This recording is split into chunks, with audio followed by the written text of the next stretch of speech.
You are listening to the all-new FinTech podcast in partnership with dLocal, the show that goes deep into the stories, the challenges and successes taking place in the world of digital payments. I'm Elliot Gotkin, and in this episode, episode 2, local or alternative payment methods win, why cards aren't enough. Here to discuss, I'm joined by Juan Molero, PayPal's former Director of Payment Partnerships, and dLocal's Head of Alternative Payment Methods, Clarice Lehman. Welcome to you both. Bienvenidos. Hello, very happy to be here. Thank you, Elliot. Happy to be here as well. Looking forward to the conversation. Lovely. Okay, so before we get cracking in earnest, I just want to kind of take us back to basics first of all, and to really get a sense of what we mean when we say alternative payment methods. So I'd like to invite each of you, one after the other. Clarice, you can go first, just to tell us what, in your words, we mean by alternative payment methods in just one sentence. Thank you. I think the word alternative itself is a Western-centric framing for payments. In markets like Brazil, India, or Kenya, PIX, UPI, M-PESA aren't alternatives to anything. You know, they are the local payment method, the one people trust, the one embedded in their daily life. Right. I guess it kind of reminds me of The Simpsons when Homer gets kidnapped in Brazil and he refers to Brazil nuts, and they say, hey, in this country we just call them nuts. So I guess what to us are like alternative payment methods for emerging markets are just payment methods, really. So Juan, what would be your one sentence? Yeah, fully aligned with Clarice. I mean, in very simple terms, alternative in this context is basically any payment experience that is different to the traditional card payment. And they're often designed, to Clarice's point, to solve for local consumer behavior, culture, infrastructure, right? So again, going back to the framing, alternative in this context is anything outside of the traditional card payment rails. That's great. A great way to kick things off. Juan, in Europe, of course, we think we're oh so sophisticated and oh so diverse because not only have we got, Visa and MasterCard credit cards, we've also got debit cards. And then in recent years, we've got Apple Pay and Google Pay and even buy now, pay later. And we're like so spoiled for choice. But I think that there's quite a lot more out there that people in quote unquote Western markets don't really realize. And there's a whole panoply of options in emerging markets. What else is out there, especially in those emerging markets? Elliot. I mean, Europe is incredibly diverse, to your point, right? Obviously, card is very well penetrated in the region, but you have very success cases in other regions or in other countries like Netherlands, for example, with Ideal, which is an account-to-account payment method that is basically dominating the e-commerce space in Netherlands. You have Blik, for example, in Poland, another account-to-account payment rail that is gaining a lot of traction in Poland, right? But to your point, when we zoom out of Europe, diversity of payment is more dramatic, right? Is more pronounced. And this is not necessarily due to infrastructure or maturity of the market, right? To Clarice's point, right? In Brazil, you have PIX. In India, you have UPI. In Mexico, you have OxxoPay. In Kenya, you have M-PESA, right? In China, you have a bunch of wallets, Alipay, WeChat Pay, et cetera, et cetera. So the diversity of payments, right, is actually a reflection of consumer behavior. It reflects a wide variety of things. It reflects local history. It reflects regulation. It reflects trust, mobile penetration, internet penetration, consumer habits. There is a lot, to your point, out there, right? What fascinates me the most when we talk about alternative payment methods or local payment methods is that each one of them evolved in a way to solve for a very specific consumer needs and very particular market, regional, cultural need. There is a lot out there. Payment is growing and evolving. But going back to your question, Europe is very diverse. But when we zoom out, there is a lot out there, especially in less developed regions like Latin America or Africa. And I suppose that especially is the case in emerging markets where there are just so many people in certain countries, when you've got more than 1.5 billion people in India or whatever, and in other countries where you've got just a few hundred millions of people, that obviously gives an opportunity for there to be kind of more than one player, especially whereas if you're in a market in Europe with a population of, like 10 million or whatever the case may be in whatever country, that obviously gives less scope for, building a profitable, scalable business.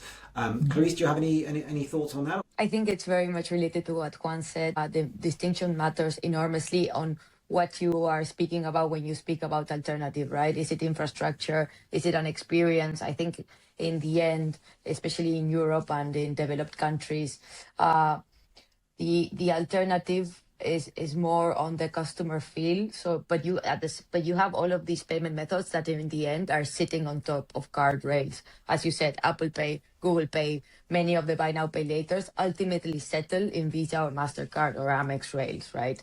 But the true infrastructure alternatives are a completely different animal. Like UPI, Pix. I mean, they route entirely, outside of card networks. This means like it's genuinely a different fee structure. It's definitely, different settlement mechanisms, different mod and dispute models. So everything is alternative. Whereas these, I think, are more alternative on the UX and the customer experience. So they're almost kind of hybrids because, of course, you also get in emerging markets. I mean, just take Alipay as an example, which obviously sometimes is on its rails and sometimes does use traditional rails, whether it's Visa, MasterCard and the likes. When we say alternative or local payment method, it can mean one of kind of many things. Do we need to kind of refer to kind of, okay, this is like a pure local payment method, this is a kind of a hybrid, this is just a traditional method? Does it matter? I mean, I don't think it matters how we call them. I think what matters is how, especially like merchants or big global players, understand them. When you are entering an emerging market where you don't have that much knowledge of, how customers pay, you're at a loss. I don't think like it's important how we are naming them, but it's important to understand the difference when you're going to implement them and when you are trying to reach certain population and you are trying to make local consumers be able to consume in the global economy. Right, I guess. I would just like to add. Oh, sorry. Go ahead, Daniel. I was just going to say, when you're eating a sausage, you don't always need to know how the sausage is made. But Juan, I think what you're going to say is probably somewhat more profound and relevant to the conversation. No, that was exactly just in different terms, right? It doesn't matter how we call it in the back office, right? At the end of the day, it's about the consumer. The consumer is not thinking about, oh, this is a QR code that is running through these rails. They're just looking for a good payment experience that is seamless, that is secure, that is fast, right? And it doesn't matter if it's alternative or not. It must be relevant for them, and all they want is to make a transaction, right? But yeah, this is a very interesting debate for us in the back office, to your point, in the kitchen, right? I mean, in terms of the reality on the ground, one imagines, and correct me if I'm wrong, that the balance of power when dealing with traditional rails or card networks and the like still favours the providers.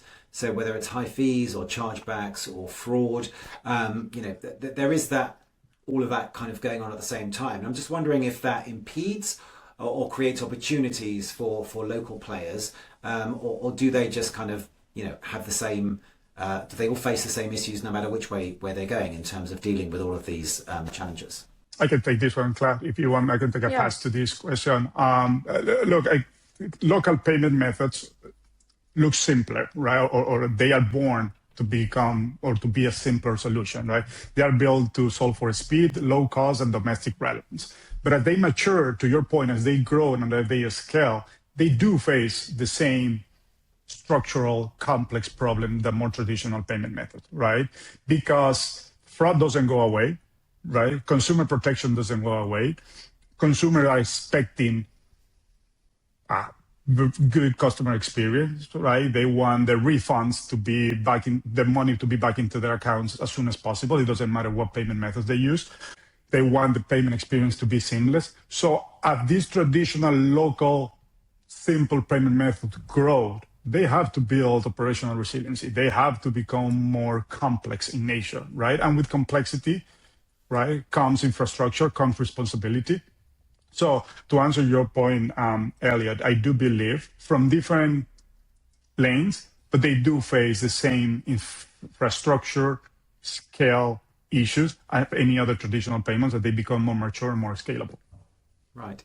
And Clarice, I mean, the bank transfers and cash adjacent rails have also been proliferating, and not just in emerging markets. I mean, even I pay for my pedicure by bank transfer in London, but maybe we should not talk about that too much. I mean, is this convergence, or are developed and emerging markets still on kind of fundamentally different trajectories? No, I think in the end, across every market, as you were mentioning, I think, countries, they are pushing for payment sovereignty. countries want to own their payment landscape, control the infrastructure, and not be entirely dependent on foreign networks.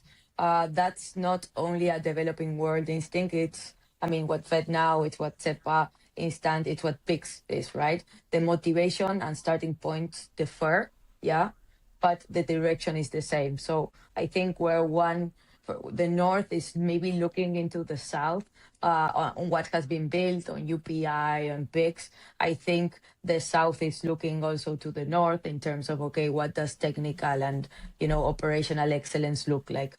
They are actually converging, right? They're converging into the same thing, which is that we need instant access. They want the sovereignty. The users want a seamless experience. As Juan was saying, fraud needs to be managed correctly. Fees need to be managed correctly. It needs to be accessible to all. So I think there is a convergence in where we're going. We got different starting points, but I think the aim is the same. Right, and I suppose, Juan, I mean, in the South or emerging markets, whether it's, in China or in Latin America or wherever, the local super apps have really kind of taken hold. And I suppose in Europe, I mean, the closest thing that springs to mind is Revolut, which is, just gradually building out kind of, lots of different elements there. And so, these super apps have kind of muscled into payments almost as a byproduct of what their main businesses are. So I'm just wondering if the super app model is a genuine payments play, or is payments just the kind of sticky glue that makes everything else work? I love this question, Elliot. Obviously, super apps is very close to my heart, PayPal experience, et cetera, et cetera. But look, I think one of the biggest misconceptions is that super apps are a payment story. And in my view, they're not. Super app is a consumer engagement story. Super apps are an ecosystem that happen to monetize using payment as a glue, to your point, right? As a sticking tissue or connectivity tissue across everything, right? And think about it, when we think about WeChat, Alipay, Mercado Pago, right? They don't start by promoting their apps by saying, hey, we have a better payment methods. Come to our app because we have a payment method. They never do that, right? What they say is come to our apps because you can message your friend, because you can send money to your family, because you can shop online or in store, because you can buy your plane tickets or your soccer tickets, or you can pay bills or receive money. That's what they say, right? So payments becomes that connectivity tissue across the ecosystem that makes everything work. And that's why super apps are winning, right? Because the consumer is not making payment choice in isolation. They are in an ecosystem that they trust, right? They trust the super app, they trust is familiar to them, and payment is already running in the back, right? So that's why the super app story is very fascinating, because it's decoupling the whole payment experience from the actual UX experience where the consumer interact. Right, and Clarice, I guess as you say, traditional players are, just as the kind of developed markets are learning from emerging markets and vice versa. Perhaps these super apps are not necessarily pressuring, but certainly inspiring traditional players to kind of get serious about UX, because as Juan is saying, it's the user experience which is bringing these people there together.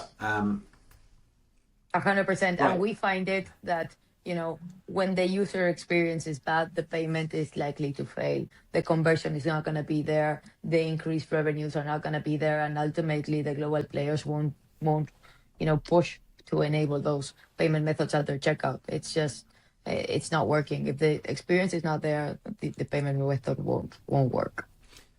Right, and of course it's not just about UX, Clarice, because when a merchant comes to, say, dLocal, wanting to expand into, let's say, 5 new markets simultaneously, there's a conversation to be had about, kind of what the experience is going to be and how it's all going to work. I mean, what does the conversation about payment method selection look like when, merchants come to you? I think the conversation is evolving, but one consistent shift is that, global merchants are increasingly relying on their local processing partners, not just to reduce integration costs when you need to connect to dozens of different payment methods across the globe, but for knowledge, what works in the market, what do consumers trust, what moves conversion. The local expertise is hard to replicate centrally, and that's what we find in all of these conversations. So, when we have a big merchant come to us, the journey typically starts on, okay, what do we need to enter this market? What are the payment methods that we need to integrate? And here I want to be very clear. It's not cards or APMs, right? It's cards and APMs. We don't believe that you can just win with alternative payment methods. You need both. You just can't rely only on cards. But then as the conversation evolves, it becomes a little bit more complex, and it's okay. How do we make the experience better? How do we increase conversion rates? How do we reduce fraud? What do we have to do from our side on a UX experience to make it as seamless as possible for our clients? So it's working together and ensuring that, first of all, you're enabling the right suite of payments, but once you do, that you get the optimal results out of them. Right, and I mean, Juan, offering more payment methods and orchestrating them well are obviously two very different things. Who is doing orchestration right, and what does right even look like? Maybe let's define a little bit of what orchestration means in this context, right? Because in very simple terms, orchestration, it's the intelligence coordination of payment methods, provider, and payment flows to maximize, obviously, everything that Clarice just mentioned: performance, cost, conversion. So that's orchestration, how you build an ecosystem that is relevant. Orchestration is not putting 20 different logos on the checkout experience. Actually, it's proven that hurts conversion, creates consumer confusion, and it doesn't help, right? So that's not, people think, I want all the payment methods available, just throw it on my website, and I just want 20 logos in there. That's not orchestration, right? To your point, orchestration done right means presenting the right payment methods to the right customer for the right market at the right point in the journey, especially using AI right now, right? So that's orchestration done right? When you actually are able to speak to the customer in the language that they're expecting from a payment experience, right? Managing costs, managing risk, managing authorization rates, right? So that's orchestration, basically understanding everything that Clarice just mentioned, right? What is the market that you're serving? What is the risk profile of your customers, right? When you build and stitch all that together on top of a very important intelligence payment strategy, that's orchestration done right. And so who's doing it right? In terms of merchants or payment providers? I'll say the local is doing it right. Good answer. Yes. Yeah. I've worked with the local for many years in my experience, and I think the local is providing a very interesting value proposition, to Clarice's point, understanding the local needs. Well, I guess we don't need both of you to say how wonderful the local is. I want to talk more a bit about the bigger forces now, and Clarice, I'll come to you here. I mean, what is, and Juan, mentioned artificial intelligence just now. I mean, what is the practical impact of AI on local payments, alternative payments? Are we just talking better fraud prevention, more personalization? What is the kind of practical benefit to, I guess, both the merchants, to the payment providers, and also to the customers? Yeah, I think when we talk about AI, the first thing that comes to mind, because it's very much the hype, is agentic commerce. I don't think we're there yet. The vision of AI autonomously executing purchases on your behalf. We are a little bit early for that, but I do believe, of course, that it's having huge impact in everything related to fraud, real-time ML fraud scoring. It's very transformative, especially as fraud rings have also evolved and are using AI. So it's very, very important. For example, Brazil's response to Pix fraud search has been heavily reliant on AI. I think the second one is decisioning for better performance, AI routing that learns from the client reason codes and use issuer behavior or user behaviors can really have an impact on conversion rates. I think a third vector that I am personally very excited about, and probably the most significant for financial inclusion, is credit decisioning, alternative data, mobile usage, utility payments, merchant transaction history, that can all feed models that can extend credit lines to people with no formal credit bureau history or that do not even have a credit card. So it's giving credit access to a lot of people who would otherwise not be able to, purchase stuff just because they don't have the money to do so right away. So the ability to access credit worthiness from behavioral signals, I think that is a very interesting aspect in which AI is having some impact.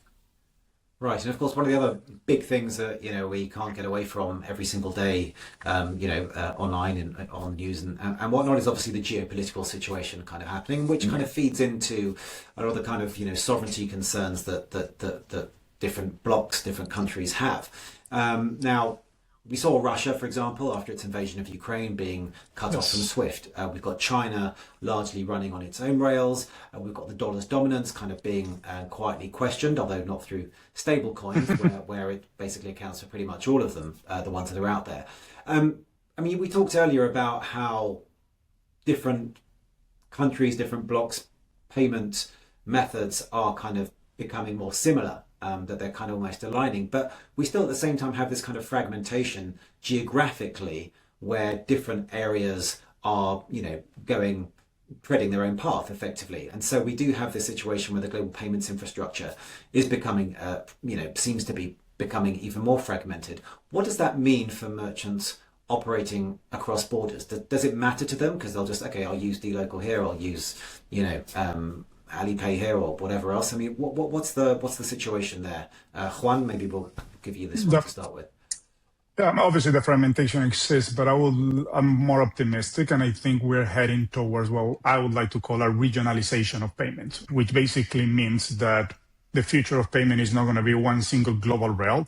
It's going to be a bunch of many local rails connected in a smart way, leveraging orchestration and a strong compliance framework to achieve scalability, right? So rather than fragmentation, it's going to be connectivity, interoperability, right? So obviously geopolitics is playing a huge role. We have seen, and you mentioned very great examples right now. And it's purely because they want to promote their local market. They want to protect their data. We have seen that a lot, especially over the last couple of years, right? Countries trying to protect their intelligence, their data. So they are trying to become more of a closed island, which actually is impacting merchants. The key challenge here is, as countries are becoming more closed loop, how we create interoperability so that we don't impact customers, right? And so that merchants can actually operate in a global scale with a local mindset. I think that's where we're moving towards, right? What is the balance between protecting your sovereignty, as you mentioned, but making sure that we can solve for the global needs? Because people are traveling around the world. We are in a global economy, right? The commerce is global by nature. So becoming a closed island is not helping anybody else. So that's my take. I think we're moving towards, rather than fragmentation, a regionalization of payments. Clarice, would you concur? I think I agree with Juan. I think it makes no sense for a fragmentation of worldwide payments, just because, just think about all of the compliance costs that you would have. The FX exposure increases as more settlement moves outside of the dollar corresponding banking system appear. I think the optimistic read is that, of course, this creates opportunity for operators who, build genuinely local infrastructure stacks. But in the end, like, if you're never just building for your local or for your, market, you have to think about the global economy. What we see at dLocal is every day, global brands are trying to enter into as many markets as possible. But at the same time, they are not going to go into a war with the different barriers that each, market is putting up.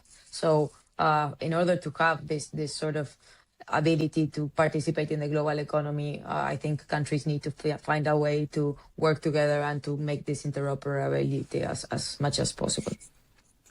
Okay. And I mean, looking ahead, Clarice, if you had to bet on one payment method or category that's currently underestimated and will matter more in 5 years, what would it be? I think, if you ask me which with category is going to thrive in the next 5 years, I would have to say account to account without question. I think the infrastructure is already there in the markets that matter most. Adoption is accelerating.